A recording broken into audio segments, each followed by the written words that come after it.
इतनी शीघ्रता से कहाँ जा रहे हो अंगराज कर्ण?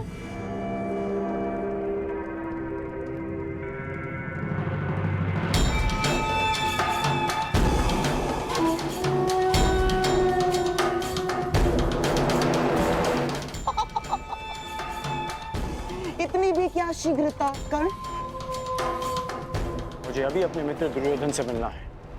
परंतु वो संभव ही नहीं, क्योंकि इस समय कुमार दुर्योधन यहां है ही नहीं। मुझे आप पर विश्वास नहीं गांधार नरेश। मुझे ज्ञात है कि मेरा मित्र यहीं है। हाँ?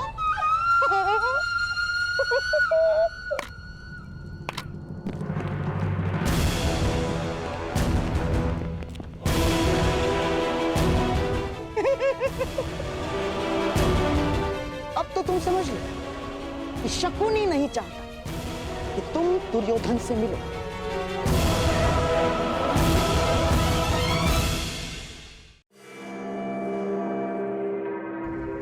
सिंह को मेमने नहीं रोक सकते गांधार राज। और आप ये भली भांति जानते हैं कि आपके ये सैनिक कर्ण को नहीं रोक पाएंगे। परंतु मेरे होने वाले सम्राट का आदेश तो रोक सकता है ना अंगराज कर्ण।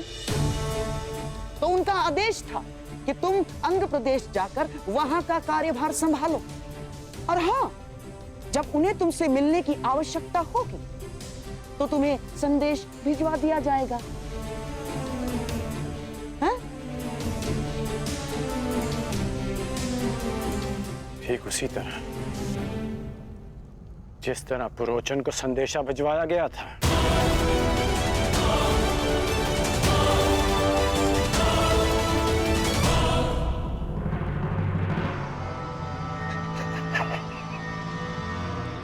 कुमार दुर्योधन के प्रति तुम्हारी निष्ठा की सराहना करता हूं मैं कर्ण, परंतु निष्ठावान तो पालतू कुत्ते।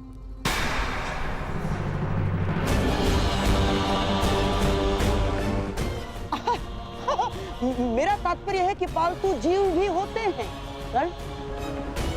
उन्हें अपनी सीमा में रहना उनके हित में होता है। इसीलिए शकुनी चाहता है कि तुम अपनी सीमा में रहो। अंग लौट जाओ।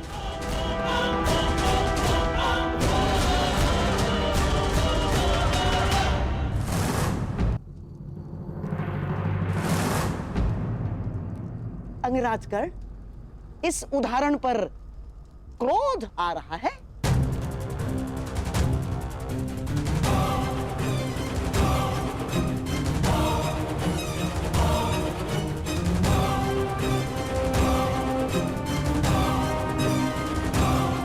एक क्षण के लिए तो लगा कि आप मेरी तुलना पालतू जीव से कर रहे हैं, परंतु फिर अनुभव हुआ कि ना मैं अपनी बहन के ससुराल में रह रहा हूं और ना ही अपने भांजे की कृपा पे पल रहा हूं।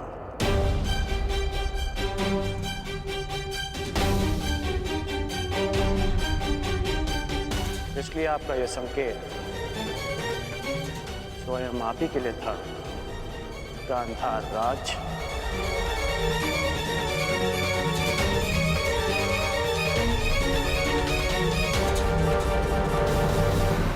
क्या हुआ? मेरे उदाहरण पर क्रोध आ रहा है?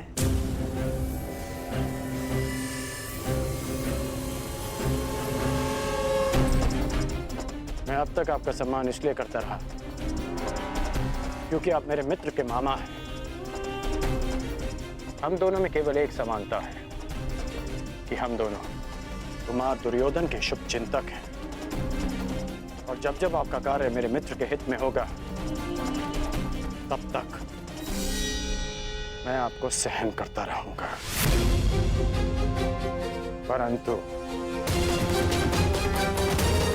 यदि मेरे मित्र को अनुचित मार्ग पर ले जाने का प्रयास किया तो मैं भूल जाऊंगा कि आप मेरे मित्र के मामा हैं।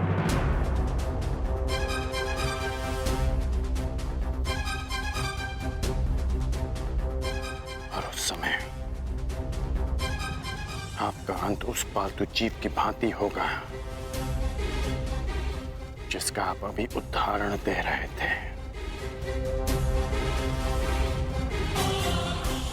रोचन यहां क्यों आया था और उसका क्या लक्ष्य है, ये तो मैं जानकर ही रहूंगा।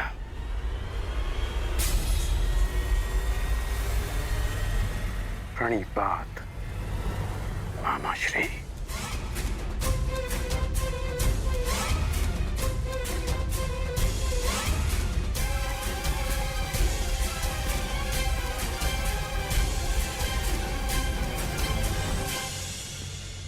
जब तक तुम्हें यह ज्ञात होगा कि पुरोचन यहां क्यों आया था, तब तक पांडव भस्म हो चुके होंगे। पांडव कहीं दिख क्यों नहीं रहे? और इस मंतव्य को पूरा करने के मध्य शकुनी को कोई नहीं रोक सकता, ना कोई नहीं, तुम भी नहीं अंगराज कर्ण।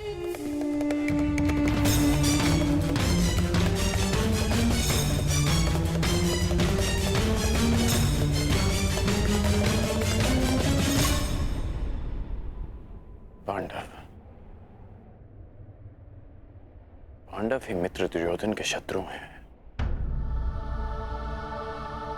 वो महल में नहीं दिखे, वो यहां नहीं है, कहां जा सकते हैं वो? वारनाव्रत।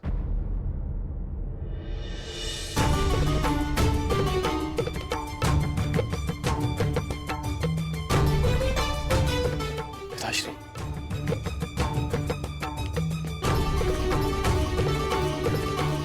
आयुष्मान भव।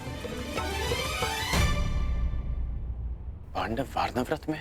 हाँ, वारनाव्रत।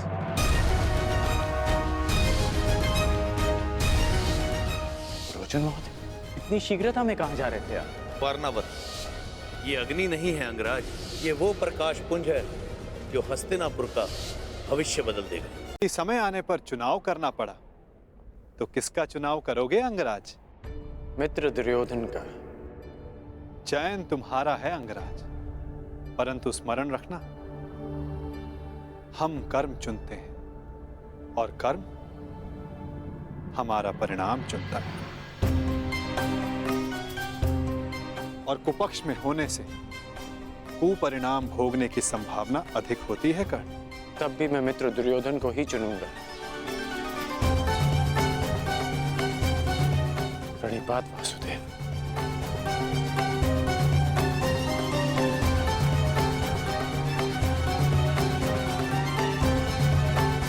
विदा कर्ण।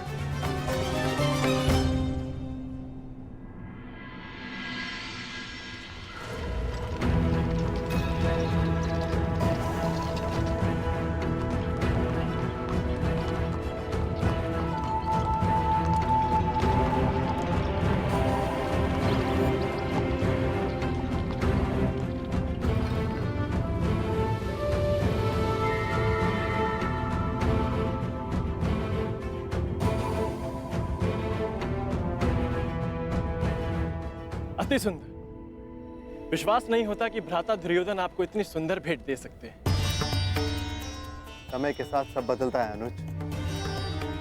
खट्टी कैरी भी समय के साथ बदलकर मीठा आम बन जाती है। अनुज, दुर्योधन को भी दूसरा अवसर अवश्य मिलना चाहिए।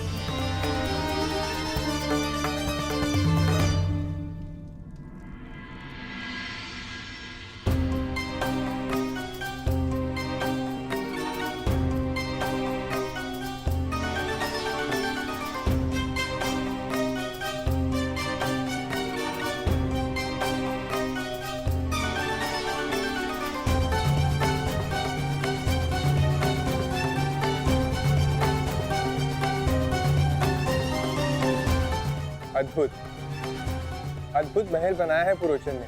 समझ में नहीं आता, ये वास्तविक भवन है या भ्रम?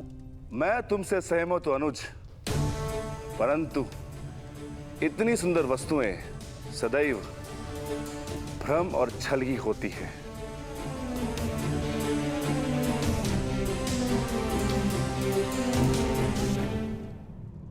तो कौन सी भूल हो गई मामा श्री? पुरोचन केवल यही संदेश देने तो आए हैं कि पांडव लक्ष्य ग्रह पहुंच चुके हैं। तुम समझते क्यों नहीं हो दुर्योधन? जितने विघ्न शुभ कार्य में पड़ते हैं उससे कई अधिक विघ्न अशुभ कार्यों में पड़ते हैं। उस दिन मैंने राजसभा में बात पलट दी, कहा कि तुम अपने भाइयों के लिए महल बनवा रहे हो, और अब यदि इस पुरोचन को यहां किसी ने देख लिया तो?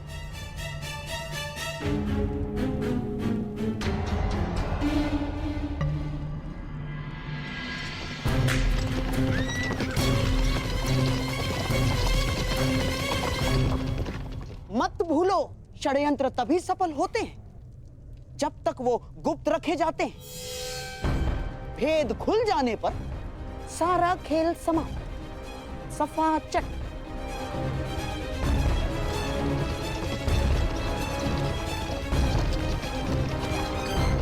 और तुम अपनी बुद्धि लाक्षागृह की नींव में डाल के आए हो।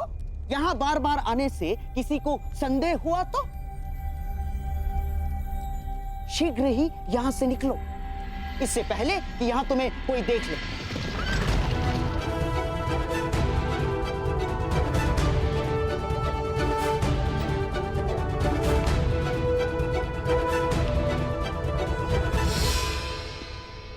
जी मैं तो बस ये पूछने आया हूं कि मुखा अग्नि कब देनी है? शीघ्र, शीघ्र, अति शीघ्र, समझ गए? मामा श्री, परंतु यदि सब कुछ इतना ही शीघ्र हुआ तो भी तो लोगों को संदेह हो ही जाएगा ना। संदेह तो किसी भी स्थिति में तुम पर ही आने वाला है मेरे होने वाले सम्राट। परंतु मैं ये चाहता हूं कि बस ये संदेह पांडवों के अंत के पश्चात ही हो, उससे पूर्व नहीं ना।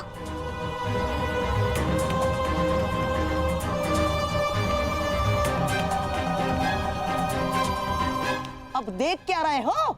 जाओ। रुको पुरोचन, कहते हैं कि बड़े भ्राता को अग्नि अनुज ही देता है।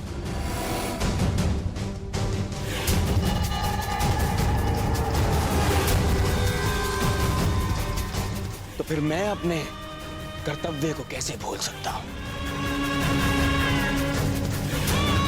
जाओ, ये ले जाओ पुरोचन। मेरे भाइयों की चिता तुमने सजाई है, परंतु उनकी मुखाग्नि मेरी ओर से ही होनी चाहिए।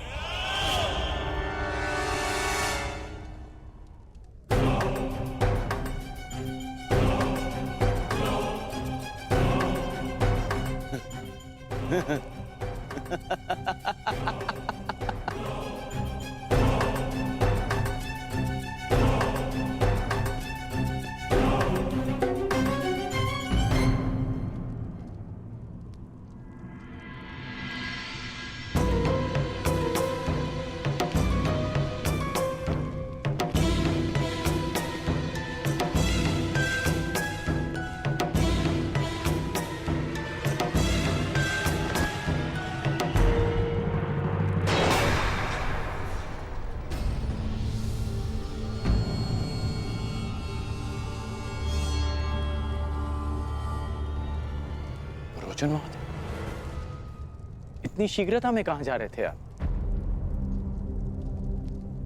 वर्णावत, मैंने आपकी सामग्री गिरा दी, मैं ही इसे उठा देता। सावधान अंगराज, ये अग्नि कहीं आपको जला ना दे।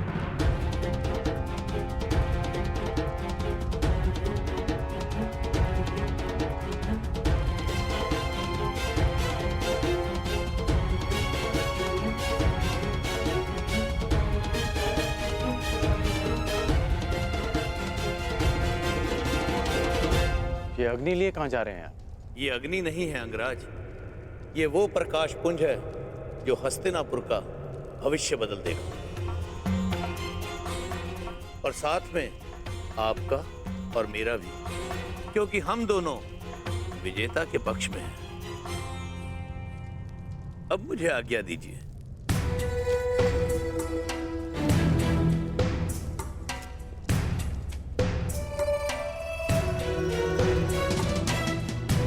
अग्नि,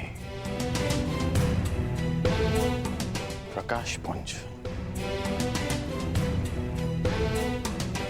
हस्तिनापुर का परिवर्तित भविष्य, विजेता का पक्ष, इस सब का क्या अर्थ हुआ? अग्नि अग्नि होती है कर्ण, लालच की अग्नि, घृणा की अग्नि, छल कपट की अग्नि। आशा करता हूं कि जब तुम्हारा सामना ऐसी किसी अग्नि से होगा तो तुम उचित निर्णय लोगे कर्ण। कर्ण, ये है पुरोचन, ये हमारे लिए युद्ध लड़े। युद्ध करे बिना पांडवों को कैसे परास्त किया जा सकता है? ऐसा कौन सा मार्ग है? मार्ग है, उन्हें भान भी नहीं होगा और उनका अस्तित्व सदैव के लिए मिट जाएगा। अग्नि, प्रतिशोध, पुरोचन का व्यवहार और वासुदेव कृष्ण की चेतावनी, इन सब में कोई संबंध है, और इस संबंध का उत्तर केवल मित्र दुर्योधन के पास है।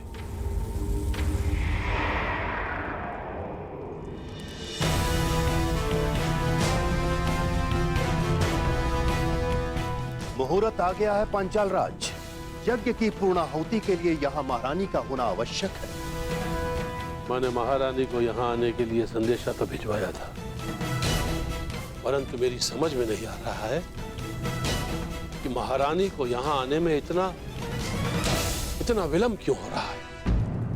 समय, मुहूर्त और ग्रह दशा किसी की प्रतीक्षा नहीं करते पांचाल नरेश। यही क्षण पूर्ण आहुति के लिए उपयुक्त है। यदि आहुति ना दी गई तो सारे प्रयास निष्फल हो जाएंगे। क्या महारानी के अतिरिक्त और कोई विकल्प नहीं है ऋषिवर? ये यज्ञ है पांचाल नरेश, नियमों से बंधा है। इसमें विकल्प की कोई संभावना नहीं। ओम अग्नि मिली पुरोहितम, यज्ञासा देव अमृत विजम, होता राम रतन धात्मम।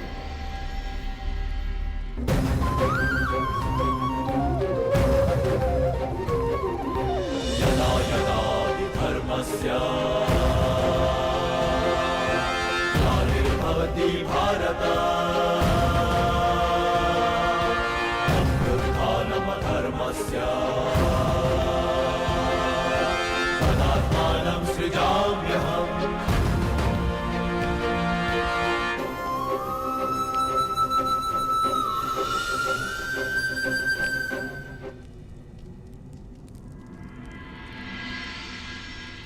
विचित्र बात है, प्यासे के समक्ष जल रखा है और वो प्यास बुझाने का विकल्प ढूंढ रहा है। मैं आपके कहने का अभिप्राय समझा नहीं वसुदेव। अग्नि से बड़ा ना कोई पुरोहित है, ना उससे बड़ा कोई होत्र, ना उससे बड़ा कोई वरदायक, ना ही इच्छा पूर्ति का स्रोत। अयोनिज के लिए यही गर्व है। जब अग्नि आपके समक्ष प्रस्तुत हो तो विकल्प क्यों ढूंढ रहे हैं पांचाल नरेश? क्या मैंने कुछ अनुचित कहा मुनियाज? परंतु ये प्रयोग अगर विफल रहा तो ये यज्ञ भंग भी हो सकता है। एक मनुष्य पुनः ये यज्ञ नहीं कर सकता। परंतु यदि इसी समय पूर्ण आहुति ना दी गई तो भी ये यज्ञ निष्फल होने ही वाला है ना। सोच क्या रहे हैं पांचाल नरेश? समय हाथ से जा रहा है। यज्ञ अग्नि प्रचंड हो रही है।